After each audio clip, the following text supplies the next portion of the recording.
Hi, hello, good morning, everyone. I'm Denise Barbosa. I'm a journalist, and we are here again live from the new McKinsey studio in São Paulo. The McKinsey Talks has already established itself as a space for live conversations with the world's leading experts on relevant subjects to the business agenda.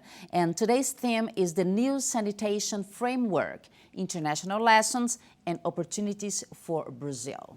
Today, we welcome Geoff Gage, Managing Director of Amane Advisors in the UK. Good morning, Geoff. Good morning. Jerson Kelman, former CEO of Sabesp and former president of the National Water Agency, ANA. Good morning, Jerson. Good morning. And Roberto Fantoni, who is here by my side, senior partner at McKinsey in São Paulo, currently leads McKinsey Infrastructure and Logistics practice in Latin America, focusing on portfolio strategy, corporate strategy, M&A, and organization. Good morning, Fantoni. Good morning. And I'd like to remind you all that you may ask questions through the session by sending an email to mckinsey-talks@mckinsey.com. Please contribute. Your participation is very important to us. Shall we start, Fantoni? Very well. Welcome. Thank you very much for joining us today. It is a pleasure to have you all here. I will make a quick introduction with an overview of the sector, the sources of its challenges, and then the potential impact of the new regulatory framework that we are about to see in the sector. After that, I will have a discussion with Jerson and Geoff so that we finally open up for questions from the audience. I have to start saying that Brazil has very important gaps in its basic sanitation infrastructure. Almost half of the population does not have access to sewage collection in the country, and almost 60% of our counties in the country has coverage of less than 10% of its population. At the same time, almost a quarter of the population does not have access to treated water. And in the systems that we do have, the losses are actually quite important. On average, we lose 38% of the water treated in our systems in the country, which is a multiple of what we observe in more mature markets. Closing those gaps is actually quite difficult and will require significant investment. We estimate those investments to be between 5 and 700 billion reais in the period. The progress that we have made in actually closing those gaps have been marginal in the last years. I have to say that the improvement in water coverage has barely moved in the last 10 years, whereas the improvement in the coverage of sewage collection has only marginally increased. Those challenges, there's a reason for those challenges to have persisted for so long. First, the regulatory framework in Brazil are done at the county level, and as a consequence, the scale of concessions is usually very small. That leads to significant discrepancies in the quality of the regulatory framework across the country and doesn't provide the operations with the necessary synergies to operate at best-in-class reference levels. Given that most of the system is actually state-owned, it is prone to show conflicts of interest between the roles of the regulator, the operator, and the monitor. Because of those conflicts of interest, we tend not to have the necessary targets to continue improving the system in time. Finally, the fact that we combine public finances that tend to show important deficits with the finances of the operator leads to limited available resources in the systems to fulfill the necessary funding requirements that I have just talked about. So it is no wonder that the gaps that I have just said have been lingering for decades in the country. The new regulatory framework attempt to address many of those challenges. The first pillar of those changes involve providing the necessary regulatory stability to the system. It actually creates and enhances a federal regulatory agency in ANA. That regulatory agency should observe a gradual migration of contracts from the county level to the federal level, given a few incentives that the federal government will provide. At the same time, the new regulatory framework defines very clear references for improving the system. It expects to see universalization by 2040. It sets very clear quality references to be fulfilled and actually tries to limit the waste that we have in those systems. Finally, it will require the necessary financial capacity in those operating the systems and those owning the concession contracts to operate them. So that was my introduction. As I said, there are actually very important challenges. There is a reason for those challenges to have persisted, and the new regulatory framework actually attempts to address those challenges. With that, I will now welcome comments from my colleagues Geoff and Jerson. Maybe I'll start with you, Geoff. We are hoping to see an important change in the sector, with a significant increase in investment and improvement in the underlying operations. Based on your international experience, what role can regulators play in facilitating and actually accelerating those changes? Well, as you mentioned, Roberto, I mean, achieving significant improvements in service and coverage is going to require a very significant investment, and the majority of which I'd expect to come from the private sector in years ahead. So the primary role that I see the regulator playing is in being an honest broker between customers and the public who require service improvements, and operators and investors who need to provide the capital and provide those services and earn a return. And to be a fair and consistent broker at a national level. And this specifically covers three things. I think one is around the design of regulation, which is to ensure a fair return on investment for investors. It involves setting very clear targets for coverage to be achieved by a certain date, agreeing the amount of capital investment, agreeing a rate of return, and designing tariffs that actually protect that return on investment. So that's the first piece around design. I think the second is then around building trust. It's very important to be transparent, for example, to share both operational, investment, financial KPIs in a consistent and fair way that everybody can see and everybody has trust in the system. And the third is around enforcement. And I think this works on two levels again. One is around providing reasonable and fair escalation and resolution mechanisms so that investors and operators can appeal, change things where necessary, but also actually encouraging people to adopt new services. As we'll talk about later, one of the big challenges is actually getting people to shift across onto municipally provided services. So all of that I'd wrap up under the banner of being an honest and fair broker, consistent at a national level. I love the three themes and the idea of the honest broker. Jerson, from your experience in the electric power sector, what type of parallel can you draw? And what type of lesson can we learn from the regulatory side of that sector? I guess you're on mute, Jerson. That's fine. Okay, I'm sorry. That's the phrase we've heard the most in 2020. That's fine. That's okay. So what I mean to say is that the importance of the regulators to be a fair broker, as Geoff just said, can be, you can see here in Brazil, comparing, as you suggested, Fantoni, the power sector with the water and sanitation sector. When you look to the power sector, we have, this is responsibility only of the federal government, and we have one single regulatory agency, ANEL, which provides very fair, I would say, regulatory norms and rules. And the end result, the bottom line is that 100% of Brazilians have access to electricity, and the private participation in the sector is very significant. Most of the companies are privately run, privately owned. When you look to the,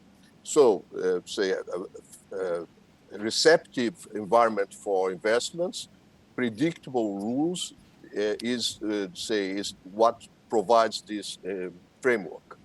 When you look to the water and sanitation sector, it's just the opposite, as you, Fantoni, just described. We have a heterogeneous regulation, some few cases good regulation, but in most cases bad regulation, different regulations. So the participation of the private sector in the water and sanitation sector in Brazil is very small. And the result is what you described. Half of the population don't have access to sewage collection and other bad things. So what is new and very relevant in the new law is that the law attributes to a national water agency, ANA, as you said, the responsibility to overview the regulatory rules that are made at the local level, providing as far as possible homogeneity. The tariff calculation will still task of the local agencies, but they will have to obey general rules provided by ANA. So I'm very optimistic that there is the possibility now that the water and sanitation sector will follow the good results of the power sector in Brazil and will attract private investments. I hope that too. As I mentioned, and Jerson alluded to now, we have ambitious targets or aspirations for the sector. And actually, the universalization targets that we have just set for having 99% of the population with water coverage is actually a tall order. Geoff, what kind of parallel, what kind of successful cases have you observed around the world in achieving universalization? Well, maybe before I share cases, maybe just a quick word on why this is actually important and why we should all care about it. And I'm sure most people listening today have piped water supply with high quality water, and they've got sanitation. But sadly, if you don't, there are two major impacts. One is obviously a health impact, and disease, child mortality, for example, has a significant impact. The other is economic, which typically what happens is the poorest sector of society ends up paying for alternative water supplies. And those alternatives tend to be much more expensive than a municipal supply. The burden on, for example, collecting water from wells disproportionately around the world falls to women. So there are many societal and economic as well as health reasons to actually push for coverage. And maybe to share three examples quickly with you. One from South America as well, which is Chile. So in the early 1990s, Chile actually had reasonable coverage on the water side. Coverage on wastewater was maybe about 80%, which sounds quite high, but it was quite disproportionate between urban coverage, where most people had access to clean sanitation, and the rural, smaller towns and villages, which didn't. Chile went through 2 rounds of privatization and concession contracts in 1998 and 2004. And now, according to the latest figures, around 2015, they've actually managed to achieve about 99% coverage, a little bit lower in rural areas, but significant step up. A second example in Europe, which is from Poland, in Gdansk, a very specific city. They moved from a municipal operation to a joint private municipal operation with clear agreed investment criteria. They were actually able to raise the level of wastewater coverage very quickly up to what would be considered a leading standard by any European country. Maybe a third example from Asia, which is in the Philippines and Manila. And just to kind of share this one to make the point that it isn't always simple. In Manila, they actually moved towards private operating contracts, specifically with the aim to improve coverage. And at the end of the first round of contracts, they found there had been very little improvement. And when they went and tried to understand why, they found that whilst there were some incentives to build out coverage, there was fewer incentives for customers to actually switch on to those public supplies. And so they redrafted the contracts. The regulator played a very different role in encouraging people to close down private wells and to actually pay for a connection where it was possible. This is, by the way, a very similar model to the way Portugal works today. And they were actually able to drive wastewater coverage from about 50% to 80% over a 10 to 15 year period. So hopefully those examples give you some confidence that it can be done when the right structures and incentives and governance are in place. Certainly a lot of lessons to be learned from those cases. Jerson, from your experience in the sector, can you provide us with an idea of how challenging it is to address the universalization targets that we have just set? Well, in Brazil, we have a few very interesting cases of success in universalization, but overall, most of the state-controlled companies, state-owned companies, have contracts with the counties that do not have, without targets. So we have a few success cases, but most of the state-owned companies provide lousy service because they don't have targets. And you see, universalization could come, say, in 1 century, maybe. So the new law imposes that all concession contracts with private or public utilities should have very specific targets, and these targets should be credible. In other words, the company should be able to prove that has the technical capability and financial and economic possibility to fulfill those promises. I didn't like the fact that the target of 2040 that you mentioned, Fantoni, was included in the law. I think that it would be better if this would be specific in each contract, in each specific case, because the need to investments vary from one region to the other. And in many cases, you can reach universalization much early. In many cases, it has already been achieved. And in other cases, you have to balance the investments cash flow with the ability of the population to pay for these investments.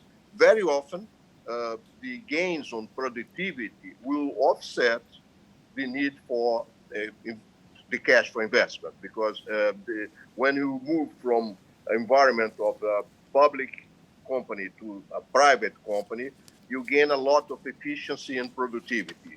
What I'm trying to say is that the same management team running a public company is much less efficient, but I say by own experience, it's much more less efficient than running a a private company, because when you are in public sector, it's very difficult to impose meritocracy, to buy and to contract service. Procurements are the rules for procurements in the public sector are very cumbersome.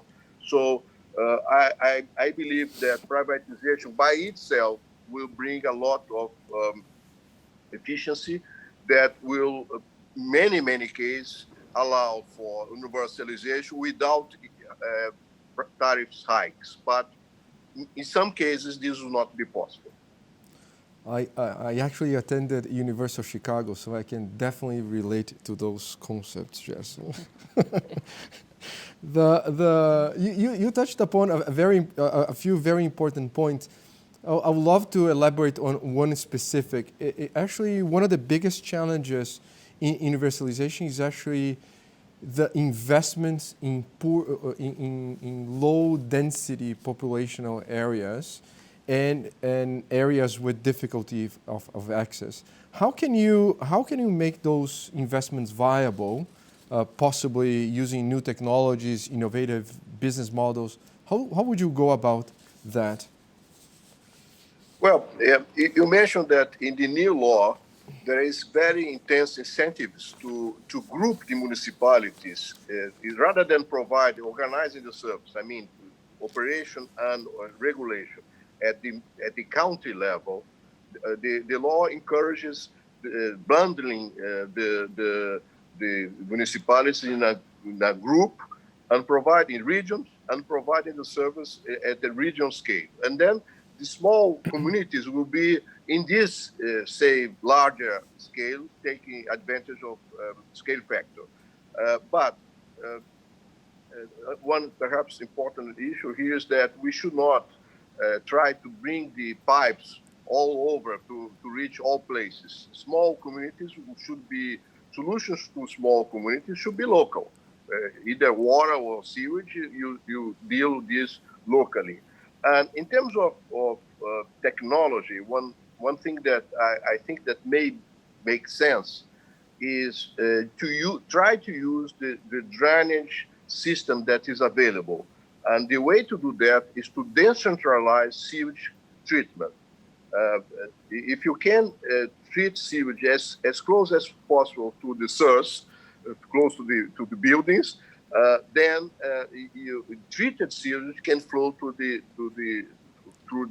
drainage pipes, and then you can save a lot in terms of capex and opex. So this is perhaps a very simple concept that can be applied in many cases.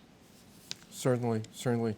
And Geoff, any relevant experience for international markets that we can apply here in terms of business models, innovative technologies to address that specific challenge? I think so, but I think this fundamentally is more about design choices and business models than by technology alone. So for sure there are advancements in both water and sanitation technology, but at its heart, for example, here in London, we still use sand beds to filter water. This is a technology that was put in by the Romans 2,000 years ago, and we're still using it. So for all the innovation in technology, the basic technologies of filtration and disinfection are relatively stable. I think with one exception maybe, which is around the change in the cost of sensors, data transmission, and the ability to monitor and manage all the decentralized systems remotely. I think that's one area where technology has fundamentally changed. But for the large part, I think this is about thinking about innovative design and business models. So for example, if we look to an example from Pakistan, they were very keen to roll out sanitation facilities for a huge number of villages and towns. And the way they are proposing achieving that is by standardizing design. So there will be a small, a medium, and a large treatment unit. They're fitted into standard shipping containers. They can be trucked to their destination. They can be built in a factory with much greater efficiency. They've got far less concrete and steel. So I think the idea of something like that, where you pre-design, pre-construct, and ship, and then use remote monitoring, would allow you to bring services to the population much more cheaply. And of course, it is still disproportionately expensive. For the last individual who gets connected, it costs a lot of money. So a critical principle is that those costs are shared across a much bigger population. And ideally a population that includes larger urban centers where there's much greater ability to pay.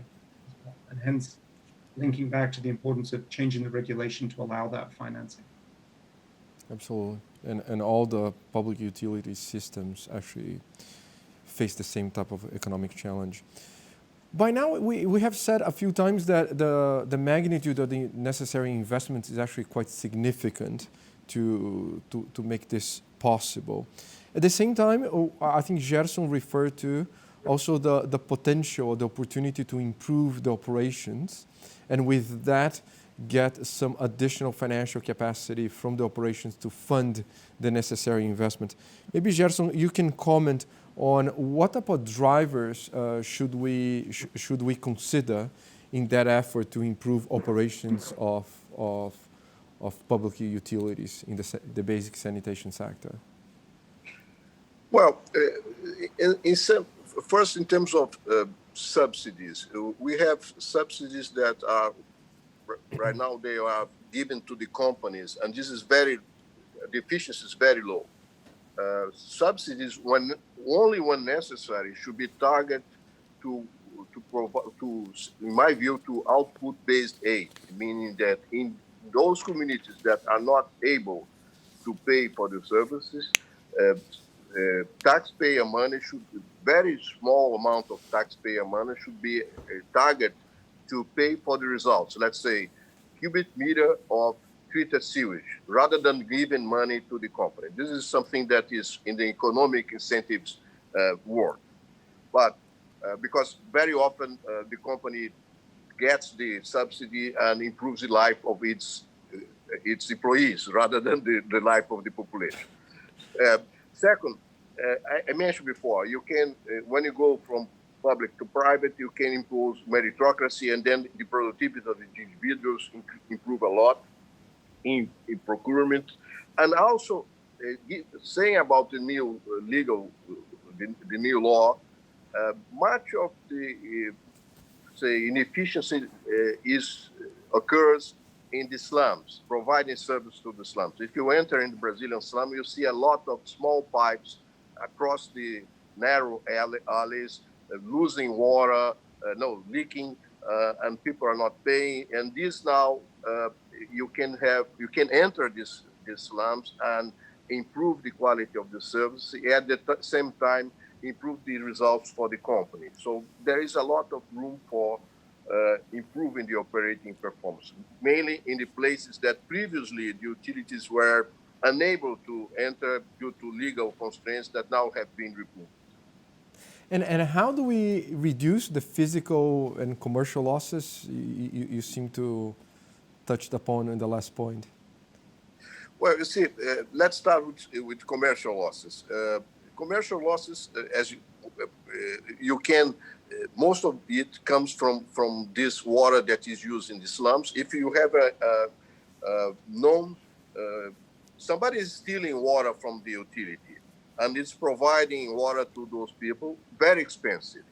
I have the experience when I was the president of Sabesp to go to the slums and replace that, say, lousy distribution of water system by something that is not, you cannot read in the manuals of hydraulic manuals how to organize the system, because in a slum you don't have streets, sidewalks, etc. But something that it's much better, and you install meters. With this change, the family gets a water bill that entitles the family to go to some shopping. It becomes a citizen. Before, the person was not a citizen. Now he has a water bill, it becomes a citizen. And paying the water bill, the monthly water bill paid to the utility is less. No, the amount, the payment is less than it was used to pay to the local water tap that was stealing water from the utility. So this is a win-win situation to all, with the exception of the guy that was stealing water. But and it succeeds. I had the experience that this can be done to decrease the commercial losses. Sabesp is doing that in a very successful way, and other utilities are doing also. Now, the physical leakage is something different, because in many cities, leakage is downtown, old places, old pipes, sometimes pipes older than, say, 50 years. And it's not easy to replace pipes downtown when there is a lot of people, commerce, and movement. Right now, due to this pandemic, the companies are now able to go there and replace the pipes. It's one of the very, very few good consequences of the pandemic. But only to conclude, decreasing physical leakages is not a moral obligation. It's issue. It's an economic issue, because in some cases you spend more money trying to avoid leakage than what you gain. So it depends. It's a site-specific issue, and you should look in each case. For example, in São Paulo, where you are, we fetch water 100 kilometers away. So water is very expensive, and it's worthwhile to try to decrease the leakage as much as possible. But if you are in a city very close to water is plenty, like in the Amazon River, then you have to do calculations and see what is your break-even point. But it's not, as said, it's not a moral issue. It's an economic issue. Fair point. Very good point. Geoff, I know that you have extensive experience with operational improvement of water utilities. Can you comment on the latest thinking on how to go about this? On leakage specifically, or more broadly? No, more broadly in operational improvement. Maybe, and then you touch upon the losses part. So maybe, again, to preface this, so I've worked now with 75 to 80 different water and wastewater utilities all around the world. And what we see is that there is a huge level of variation in performance, both between utilities, but also within water and wastewater utilities. And from all of the work that we've done on detailed benchmarking and leading large change programs, we fundamentally believe that there is typically at least a 10%, if not closer to a 20 to 30% efficiency improvement option. And that, frankly, is irrespective of whether it is public or privately managed. I don't disagree with Jerson's comments that private ownership offers greater incentives sometimes. But we see the significant advantage, and it means that as an investor thinking about coming into the sector, you should have a fairly high expectation or aspiration in terms of potential improvements and then how to reinvest those. And thinking specifically about commercial and physical losses, I mean, the big difference is that if you save a liter of commercial losses, you get your revenue for that. And you've already incurred all your costs, and that drops to the bottom line. And that helps you to defer the cost of the system across a greater revenue base. If you reduce a liter of leakage, all you save is the cost of pumping and treating that water. It's a much lower level. You don't necessarily sell that water as revenue. So I think the principle of focusing initially on commercial losses initially is very sensible. Yeah. Good point. Given the magnitude of the investments that we need in the sector, we expect financial investors to play a meaningful role in the changes that we are about to see.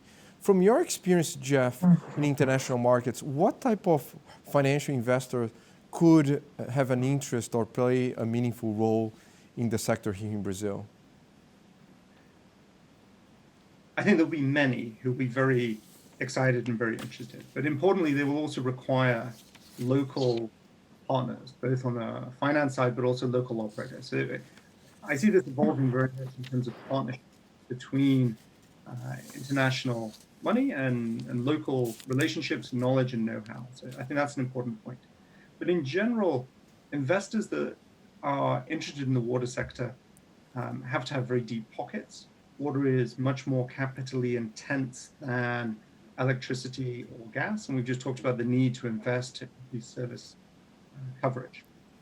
They typically have a long time frame for those investments, and they're often looking for things that are inflation linked.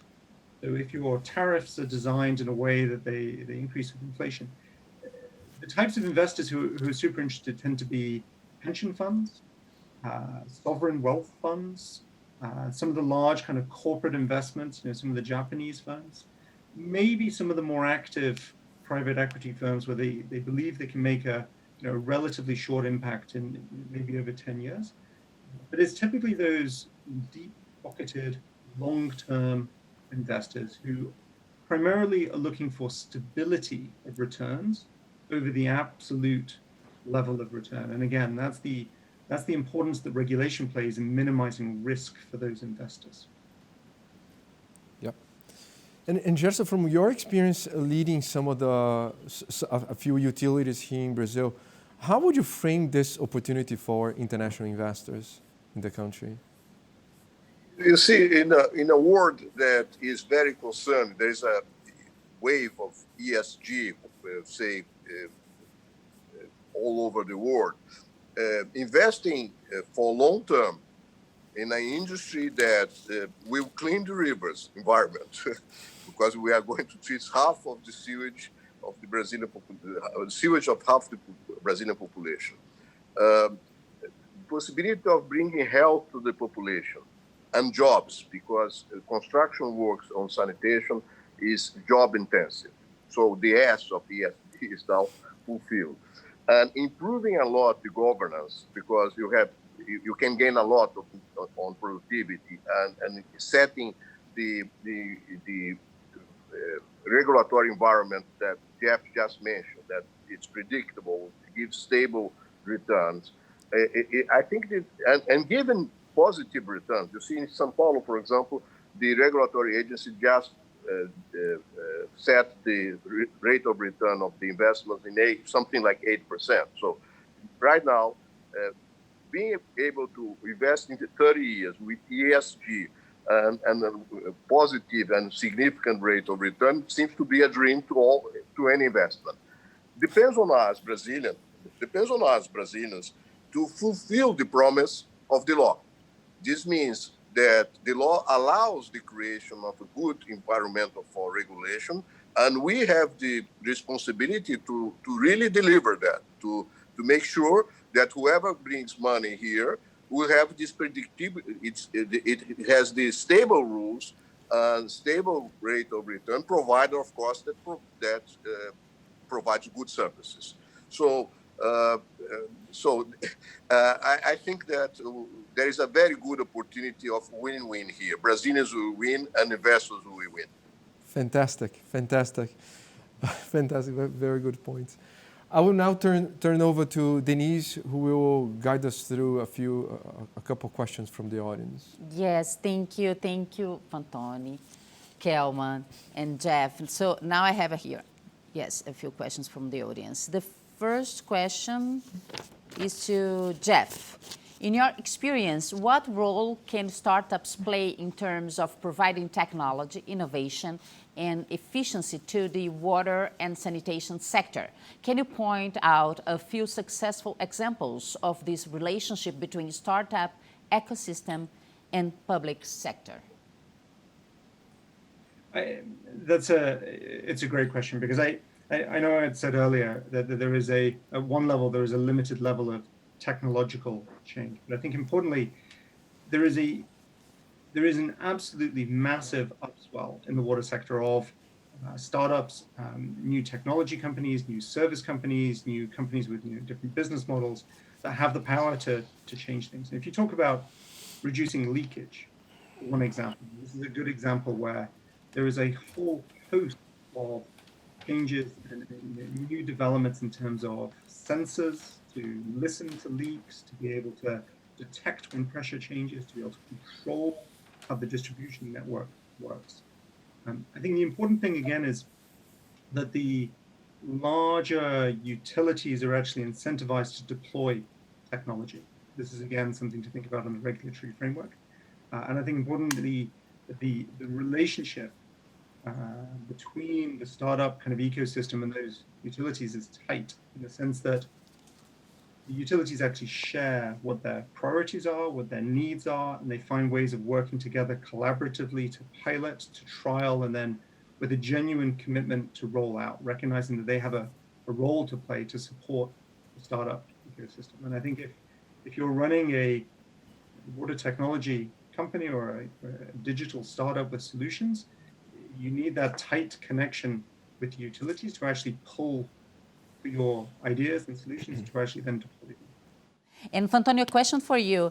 Regarding the development of water sanitation segment, considering all investments, how can steel industry contribute to boost this process? How do you think steel can change the current scenario?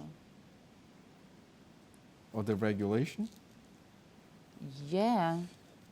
The water sanitation segment, considering all investments, how can steel industry contribute? Steel? Steel? Yeah, I think something is a little... This is, maybe I'll comment on some of the investment themes that are arising. I think this is a huge opportunity for companies in related fields. I think the question refers to steel. The same point applies to cement and some of the building materials that go with it.